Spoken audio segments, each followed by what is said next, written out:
Teori Sosiologi Sastra, Ira Sopianti, kelas 23C Pendidikan Bahasa dan Sastra Indonesia, Fakultas Keguruan dan Ilmu Pendidikan, Universitas Riau. Apa itu teori sosiologi sastra? Sosiologi sastra berasal dari kata sosiologi dan sastra.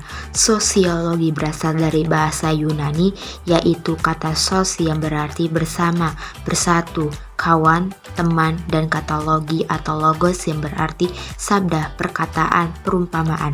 Sastra terdiri atas dua kata, yaitu sas atau saskerta yang berarti mengarahkan, mengajarkan, memberi petunjuk dan instruksi, dan tra yang berarti alat, sasarana. Dengan merujuk pada definisi tersebut dapat disimpulkan bahwa keduanya memiliki objek yang sama, yaitu manusia dan masyarakat. Meskipun demikian, hakikat sosiologi dan sastra sangat berbeda, bahkan bertentangan secara dinetral. Sosiologi adalah ilmu objektif kategoris yang membatasi diri pada apa yang terjadi dewasa ini atau das Seins, bukan apa yang seharusnya terjadi atau das Sollen. Sebaliknya, karya sastra bersifat evaluatif, subjektif, dan imajinatif. Menurut John Hall, dalam Endless Suara, aspek sosial dalam telaah sosiologi sastra mencakup 1. Moral, 2. Etika, 3. Keadaan ekonomi, 4. Cinta kasih, 5. Ketaatan beragama, dan 6. Latar belakang pendidikan. Adapun beberapa kajian di aspek sosial menjadi salah satu teori sosiologi sastra yang dimanfaatkan dalam mengkaji novel orang-orang proyek karya Ahmad Tohari. 1. Etika. Padahal Kabul tidak atau belum siap perubahan pandangan terhadap dia. Kalau tidak memakai, rasanya tak enak.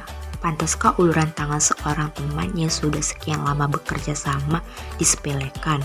Dalam kutipan di atas, ditunjukkan sikap tokoh Kabul yang menjaga sopan santun terhadap teman perempuannya yang memberikan baju, sarung, sajadah, dan kopiah. Untuk sholat Jumat, tokoh Kabul tersebut berusaha menjaga etika dengan sesama manusia. Wat, maaf, aku mau pergi. Ada janji dengan Pak Tarya untuk makan pagi di rumahnya. Nah, bagaimana bila kamu ikut sekalian? Tapi aku tak diundang kan? Mata Wati membiasakan keraguan atau kecewa. Kutipan di atas menunjukkan percakapan tokoh Wati dan Kabul ketika Wati datang. Kabul yang hendak pergi bersikap sopan dengan menjaga tokoh Wati untuk ikut. Tokoh Wati pun menunjukkan etika yang baik ketika diajak oleh tokoh Kabul. 2. Keadaan ekonomi. Penduduk setempat menganggap proyek itu dambaan lama yang mulai terwujud, dan ini sangat mungkin tontonan saja. Maka semuanya gembira. Mereka sering berbondong ke proyek, terutama sore hari.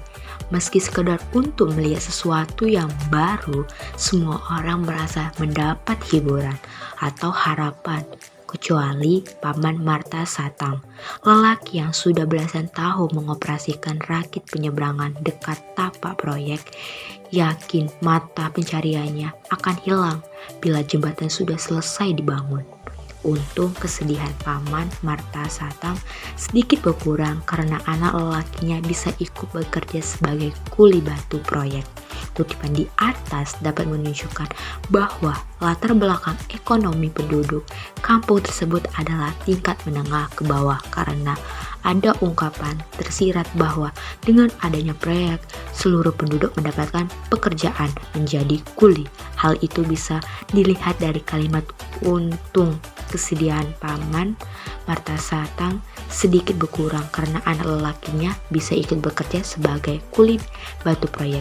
Itu menunjukkan bahwa selama ini memang penduduk di desa tidak memiliki pekerjaan tetap. 3. Ketaatan beragama. Entahlah, karena Kabul harus segera ke masjid kampung yang berjarak 1 km dari proyek. Dan seperti biasa, Kang Acep dan Cak Mun ikut menumpang jeep Kabul. Tapi Bejo dan beberapa temannya lebih suka main gaplek. Yang lain mengumpul di warung Mak Sumeh. Ada suara berseru kepada Kang Acep. titip absen Kang, kemudian menyusul. Saya lagi datang bulan, jadi nggak bisa ke masjid. Kutipan di atas menunjukkan bahwa Toko Kabul beserta teman-temannya akan melaksanakan sholat Jumat sebagai bukti bahwa mereka merupakan umat muslim yang masih taat dan memiliki keyakinan terhadap agama yang dianutnya, meskipun di sekitar mereka masih banyak orang yang menyeleweng dari aturan agama yang harus dipegang. 4. Latar belakang pendidikan. Tapi menerima Wati memang tidak salah. Pendidikannya lebih dari cukup bila dibanding tugasnya yang hanya ngurus administrasi ringan. Wati pernah mengadu untuk ke Jakarta. Namun, selama setahun mencari pekerjaan, yang didapat hanya peluang kerja di pabrik. Padahal dia berpendidikan sarjana muda kesekretariataan dan bisa mengoperasikan komputer. Jadilah Wati pulang kampung mengurus administrasi proyek sambil katanya menunggu peluang pekerjaan yang lebih baik. Kutipan di atas merupakan bahwa Toko Wati memiliki latar pendidikan yang tinggi. Hal itu dibuktikan dengan kalimat, namun selama setahun mencari pekerjaan, yang didapat hanya peluang kerja di pabrik. Padahal dia berpendidikan sarjana muda kesekretariatan dan bisa mengoperasikan komputer. Dengan latar pendidikan itu pula, Toko Wati bisa mendapatkan pekerjaan. Thank you.